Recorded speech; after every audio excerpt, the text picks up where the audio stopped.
Hello, and thank you for joining me today on the Random Access Show. Today is going to be an interesting episode where we will be talking about the tech you should be excited for this year, and obviously the latest in tech news. So sit tight and enjoy. I'm Leon Panopoulos, and you're listening to the Random Access.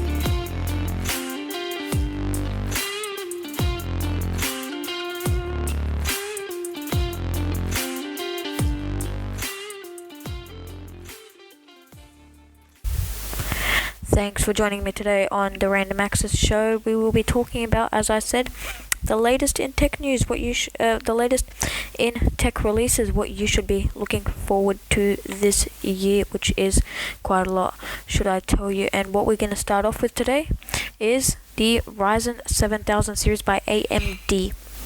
Now, if you didn't know, AMD has announced their Ryzen 7000 series at CES this year, and now we are expecting them to come around November, December this year. They are hopefully going to beat Intel's 12th gen and 13th gen CPUs. That's what the rumors are saying, and that's what I'm hoping for because they look awesome. I can tell you, and there's a 7950X, that's their flagship CPU, that is supposed to come with 24 cores. So, I think everyone should be excited about that, 24 cores. Come on, seriously. That's way more than the 16 cores that, measly 16 cores that Intel has with their 12900K, their flagship CPU of the series. So I'm really excited for the Ryzen 7000 series. What should we expect from that? Well, we should expect high power and great power efficiency, apparently.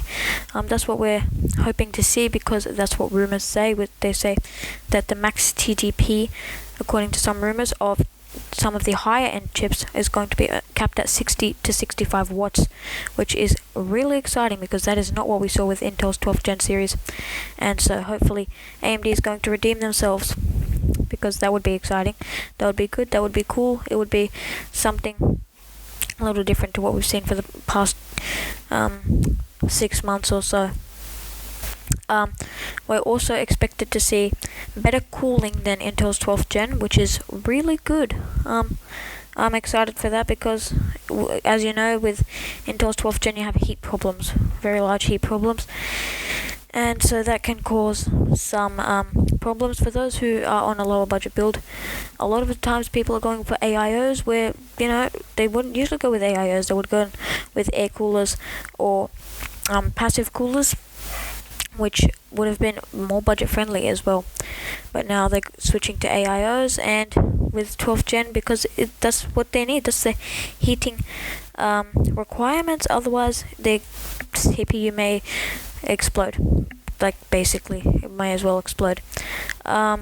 So hopefully, that's what we see. Like I said last episode, you should trust some rumors. There are some leaks that you should trust. Not all of them, obviously, but trust some of them. And I'm excited. I hope these leaks are right because they are pretty awesome from what we can see. 24 cores, I still can't believe that. 24 cores in the 7950X. That's going to be a lot of cores, a lot of processing power, especially if you're a creator. That is going to help you. Most games only need 6 or 8 cores nowadays, so that 7950X, if you're a creator, that would be really good for you. Running your Adobe Creative Cloud, Photoshop and stuff like that, those extra cores will give you a big processing advantage. So yeah, you could use that for some of your productivity workloads, and that would help. And then pair that with one of their RDNA 3 graphics cards. That would be an amazing setup, an absolutely balling setup. So that would be really cool to see. If we could handle massive productivity workloads with a normal gaming CPU, that would be pretty cool. Next up we have Nvidia's RTX 40 series. We've seen leaks of this, many leaks, especially of the 4090 Ti, and it looks awesome. We're expected to see so much processing power in that thing. And 40 series hopefully we get some more budget-friendly options in there as well, because Nvidia's probably learned their lesson. Yeah, don't price things too high, especially not in a market like this, and hopefully we can get some more budget-friendly options in there. Maybe a 4050 will come out upon release of the series, because that would be a lot better. Or a 4060, that would even, a 4060 is like a sweet spot, or even a 4060 Ti. That's the sweet spot for most people. Most people will want a 4060 or 4060 Ti. So, some people are going to go for the 4070, but hopefully we get some more budget-friendly options. Hopefully we get some more, less dear-priced options, and maybe we'll see finally the end of the GPU shortage. Yes, I'm really excited for that, because Nvidia's also recently released their DLSS 2.3, which is quite cool as well, because that will help with rendering, ray tracing, and all that sort of good stuff that you can expect to see from the 4090, from the 40 series of Nvidia RTX graphics cards. Nvidia has actually recently had a lot of competition from AMD with their graphics cards, because AMD's been really competitive in the last few years. Since the release of their Zen series, they've had a lot of more market share in the CPU market, and their GPUs have actually been pretty cool, especially for the RDNA and RDNA 2 GPUs. They have been really good, and Nvidia should be scared, and so should Intel. Speaking of which, obviously Intel should be scared, of their 7950X and even like the 7900X. I'm expecting Intel to fight back with their 13th gen or even their 14th gen. We need a battle, because that means more CPUs in the market, more things for us to choose from, and better products, because competition and rivalry means everything to these people, to these companies. So hopefully we see some of that come into play here with all of this. Now, another piece of tech that you should be expecting this year that I'm really excited for is the age of open source software. I think this year is the year of open source. Open source software is software that is readily available. The code is really readily available to all people to view, edit, and modify. And I think that this is going to be the year of open source software. I am a lover of open source software, because I think that is really good, and it's a fundamental part of Linux as well. Speaking of which, Nvidia actually launched their Linux drivers, which is awesome. Great for those people who've been struggling with their Nvidia drivers on Linux. Gives more people a reason to switch to Linux. You've got Nvidia drivers now.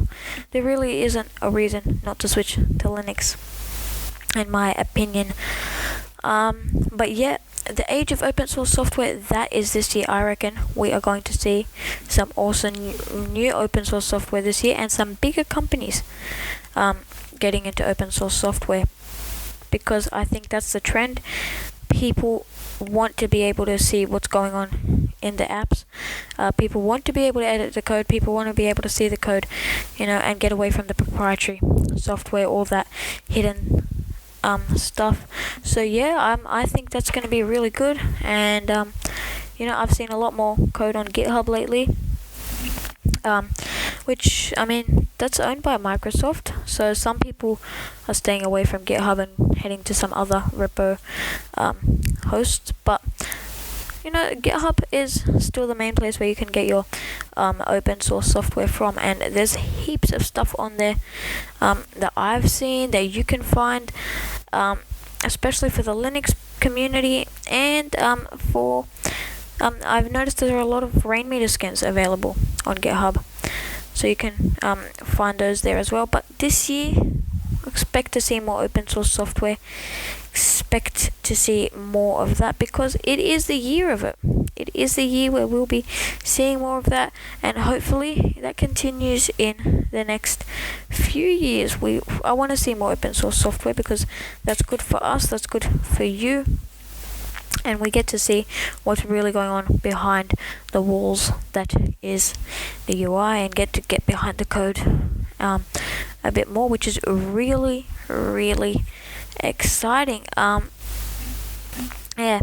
Now let's talk about some tech news, because there are a few big things. First of all, TikTok is set to head into gaming, according to a report by Reuters. That they are set to head into gaming with a new live streaming service that they are testing, and even interactive HTML5 games within their app, similar to what Facebook's done with their Messenger app. There are a few games expected to head into TikTok, because you don't spend enough time on TikTok. You need to spend more time on TikTok, so that's why they're introducing games. It's a big change for TikTok, because that's not what they used to. They used to short splits, and that's it. And now they're also looking at live streaming games, which all of this is accounts for a big rebuild of social media. I mean, Elon Musk's buying out Twitter. TikTok is heading into gaming. Instagram's introducing NFTs. Who knows what's going to be next? I can tell you one thing. I am a bit weary. I'm a bit excited as well. But yeah, let's just wait and see. So, gamers, watch out for TikTok in the next few months. Framework, the creators of my favorite laptop ever, the upgradable customizable laptop, the anti-MacBook. That's what I like to call it, the anti-MacBook. But they have released their second generation of their laptop with new Intel 12th Gen processors and with Wi-Fi 6E support, which is really cool. And one of the big things is that it means that Framework is heading into, they're serious. It's not just like a trial, they're serious. They're heading into their second generation. I think a lot of people love it. Big names are getting into it too. I mean, Linus Sebastian, he invested in it a few years ago, and so I think that Framework and companies like Fairphone as well, they're going to get into the market, and that all goes hand in hand with open source software. It's all about customization and upgradability, and that's what you want. You want to be able to have your laptop, have it for 4 or 5 years. If it dies, you can upgrade it. And and according to Framework, on their store, the Framework store, you'll be able to buy main boards with the chipset, the 12th Gen Core chipset, which is great for those who really want to upgrade their PC, or their laptop. If they have an existing Framework laptop, they can change that main board with the new one. All of this is really exciting news, really cool, really excited for Framework, because it means that we get more of their laptops. Oh, and they're all ready to upgrade to Windows 11. So that's really exciting as well. Framework is not just a small player in the business. I think that a lot more people are going to start buying those. One of my favorite features of Framework's laptops, by the way, are their upgradable ports, their customizable ports. Some people like more USB-C ports, some people like more USB-A ports, some people like display ports, some people like HDMI.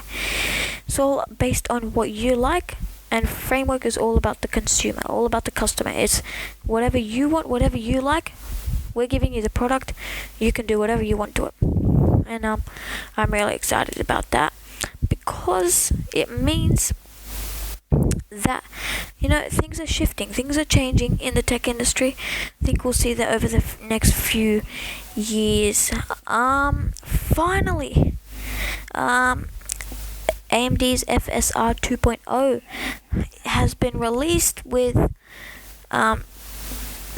some cool new features, but the best thing that I've seen so far is by Tom's Hardware. Tom's Hardware released an article showing that FSR 2.0 could be run on Intel integrated GPUs. That's a big change for AMD, and AMD is helping out Intel. I mean, AMD is allowing you to run their stuff on Intel's products, which is not I think that I don't think that that's something that Intel would do back. But yeah, AMD is doing something awesome. This is great for gamers, and maybe we'll be able to use FSR 2.0 on Intel Arc GPUs when they're finally and eventually released. So that would be really cool as well. It really, really, I think this year is a year where everything is going to be changing in tech. Everything, I tell you. And yeah, this is one of the big things that we're gonna see. GPU technologies from one manufacturer, available on the GPU from another manufacturer. That is, yeah, Nvidia will never do that either. I don't think that's something that sounds very Nvidia-y. They would, as you've seen, it took them forever to release Linux drivers. I don't think that they're gonna go around creating DLSS, which will be able to run on Intel GPUs or AMD GPUs. But that could be really exciting. Like I said, we don't know what's gonna happen with tech. We don't know anything. Really, we don't. So yeah, that's I'm really excited for that, and well, that's all for today. I'm really thankful for you joining me here on the Random Access Show. If you liked it, please share it with your friends, because it's going to be amazing. Thanks for joining me today. I'll see you next week on next week's episode of the Random Access Show.